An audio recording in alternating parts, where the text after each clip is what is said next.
Jika membayangkan zaman es, mungkin yang langsung terlintas dalam benak sebagian orang adalah mamut berbulu, badak berbulu, dan berbagai hewan besar lainnya. Hewan-hewan seperti ini hidup pada masa Pleistosen, yaitu periode yang berlangsung sekitar 2,58 juta hingga 11.700 tahun yang lalu dan sering dikaitkan dengan zaman es. Banyak hewan pada masa itu emang berukuran sangat besar, tapi bukan berarti tidak ada hewan kecil. Bisa dibilang hewan-hewan kecil seperti tikus, kelinci, burung, dan berbagai jenis serangga juga tetap ada di zaman ini.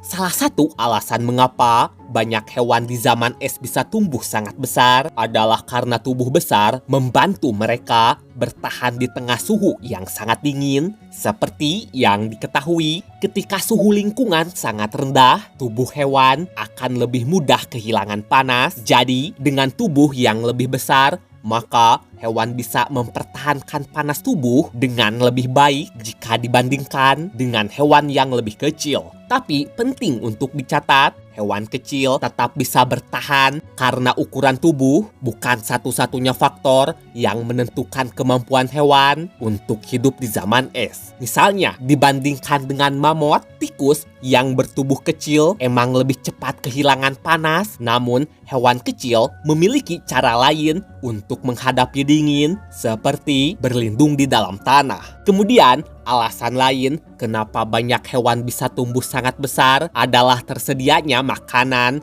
yang dapat menunjang hewan untuk tumbuh besar. Oh ya, selain suhu dingin dan tersedianya makanan, ukuran tubuh juga dapat dipengaruhi oleh kondisi lingkungan dan cara hidup dari masing-masing hewan.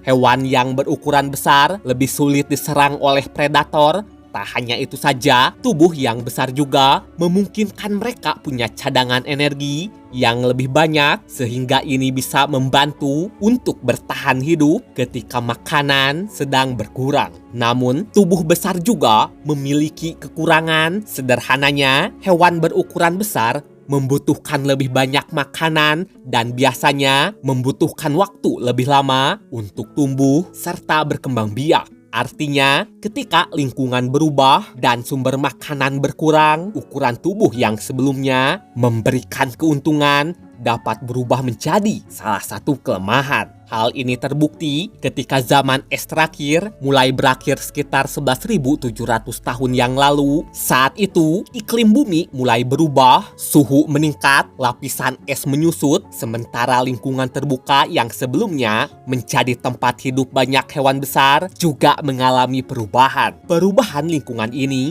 ikut mempengaruhi sumber makanan. Ya, bisa dibilang hewan yang bergantung pada lingkungan tertentu bisa mengalami kesulitan ketika tumbuhan yang biasa dimakan mulai berkurang atau wilayah tempat mereka mencari makanan mulai berubah.